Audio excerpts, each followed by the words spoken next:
Hi English 102 students, this is Miss Alsammani again, and I wanted us to talk about this research paper. It's going to be the first essay you write for my class, so I wanted to talk about this topic sheet. It's in the week 1 folder and content if you haven't had a chance to look at it, but I want you to definitely take a look at it with me in this video, and I'll explain some of the concepts I mentioned in it, and I'm also going to explain MLA formatting, like how to do the heading and works cited page, and then give you a little extra information about this assignment. So, I'm guessing most of you guys would have written a research paper in the past, whether that's in high school or English 101 or both. If you've never written a research paper, please reach out to me and send me an email and let me know that you've never written a research paper so I can give you some extra information about the process. But essentially a research paper, you argue a point, and you're doing that with outside sources. So that could be books, magazines, documentaries. I mean, there's a lot of different outside sources out there. I'm open to different types of outside sources. Some people say, oh, you can only use books or you can only use articles or anything like that. I'm open to different possibilities because depending on the individual that you choose, the assignment is to choose an individual who has influenced society in either a positive or negative way. If it's a very modern individual, maybe I've gotten a really cool research paper about Meghan Markle, for example. A lot of the outside sources are going to be articles or something you could find online versus like an actual published book. So it just depends on who you choose. So I'm going to get right to the point. For this research paper, I would like you to utilize outside sources. So that's articles, books, documentaries. I mean, you can find something on Netflix, YouTube, and I can help you even cite those sources if you need help with those. So just know you've got options on this. But you're essentially using those outside sources to learn about an influential person and how he or she has influenced today's society, whether for the better or for worse. While you may choose the person, please ask my permission for your topic before beginning your research. So notice in discussion board for this week, the assignment is to propose your topic and have a short outline for me. So that way I can know not only your topic, but the direction you're planning to take the topic. That's really important because that way I can approve it, and if you are not going in the right direction, I can go ahead and steer you right before you write too much or research too much on this topic. So just make sure that you do those topic proposals in the discussion board. If you have any questions about that, let me know. Also, do not repeat a topic that you have written about in the past. So that's for like English 101 or high school classes, and I'll tell you why. Because all of these research papers are going to be scanned with anti-plagiarism software. So essentially, if you turn in the same paper that you turned in for high school or English 101 and that was already scanned with this software, it's going to come up that you've plagiarized, even if you plagiarized from yourself. So it's really important that you do start from scratch on this assignment and go ahead and choose a topic you've not researched before. Notice that the rough draft due date is due Tuesday, June 16th, so that's a little over 2 weeks away. And for a summer semester, that is a good bit of time to work on it since summer is only 10 weeks long. And notice this is the rough draft due date, so it can be pretty rough on that June 16th due date.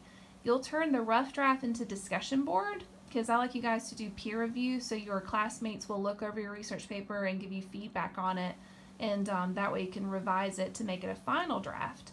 So the final draft is going to be due Sunday, June 21st by midnight, and you'll turn that into the content week 4 folder. By that point, we'll be into week 4 of the class. So.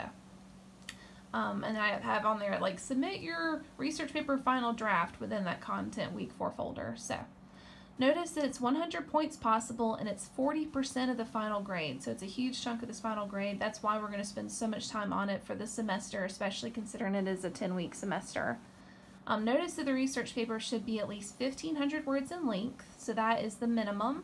I do count the works cited page in the word count. Some instructors don't. So I count works cited page, I count in-text citations, the heading. Essentially, if there's a word on that research paper, it counts towards this word count. Also notice for formatting, this is going to be the same for all the papers. It needs to be MLA formatted, so that's 12 point Times New Roman font, double spaced with MLA heading and style. So I want to take a moment to talk about MLA heading and style. It's the same heading style that you should have had for your English 101 classes, but I do want to do a quick refresher. So in the Seagull book, that's the little spiral bound book that you guys used for English 101 if you did take 101 at Wallace, This is an example on page 161 of what MLA looks like. So notice here, we've got the student's name goes first, so your name will go first, then my name, so you can say Professor Alsammani or Miss Alsammani. I'm not a real stickler on that. Just make sure you spell my last name correctly. I know it's a long last name, but even just check the syllabus or Blackboard as you're typing it out, because I appreciate if you spell it correctly. Notice the course is the third thing listed, and then the date that it's due. I'm not a real stickler for dates, so say if you accidentally turn in the version that has the rough draft due date on it, I'm not going to count off for that, but just know that you do need to have a date here. Notice you'll also need the title to be centered at the top of the essay, and you'll need your last name and page number in the top right hand corner. Also, this example has been double spaced and it's in Times New Roman 12. So that's really important. So I definitely recommend checking out page 161 in the Seagull book from your English 101 class. So we'll go back over here. So you'll have MLA heading and style for all of your papers for this class, but you'll also need to have a works cited page.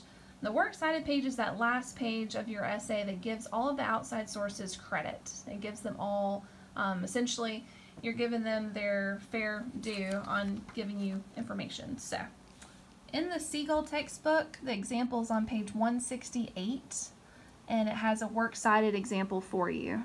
Notice that the works cited title is at the top and centered. Also notice that all of the works cited entries are in alphabetical order. So based off the author's last name or whatever comes first in the entry is going to determine what order you have it.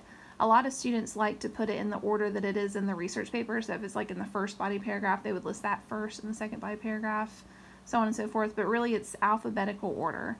Obviously your works cited page won't be this long because you only need 3 outside sources for this research paper. That is a minimum, so if you find more, that's fine. But just to let you know that you only have to have 3 outside sources for it. So, and that comes to the next part of this topic sheet. You must include at least 3 outside sources. Depending on what kind of sources you choose, if you do choose a book, it'll be cited one way. If you choose a documentary, it'll be cited another. So I do recommend using your Seagull book to find citations, but if you're not sure how to cite something, feel free to ask me. We are going to have meetings about these research papers, so a really good question to bring to the meeting would be how to cite something, and I can find it in our textbook very easily. I've essentially memorized our textbook on that Seagull book, so I can definitely find how to cite whatever kind of source you find, even if it's like a blog or YouTube video or an interview or anything, I can find it in this book. So just know that I'm here to guide you through this process. I do have a final draft late submission rule. It's 10 points off every day late. So say if you turn it in on Monday, June 22nd, that final draft, it would be -10, essentially, since it's a day late. So all final drafts are graded using the English 102 grading rubric. The grading rubric is at the bottom of the Getting Started page in Blackboard, so definitely go check that out. It's also going to be scanned with anti-plagiarism software, so make sure, for those of you that don't remember what plagiarism is, it's when you use someone else's ideas as your own. You essentially make it out like that you knew information that you did not know before reading the information. So as you guys do start your research, make sure that you document where you find something. So if you find a really cool quote or a good idea, make sure you write down where it came from.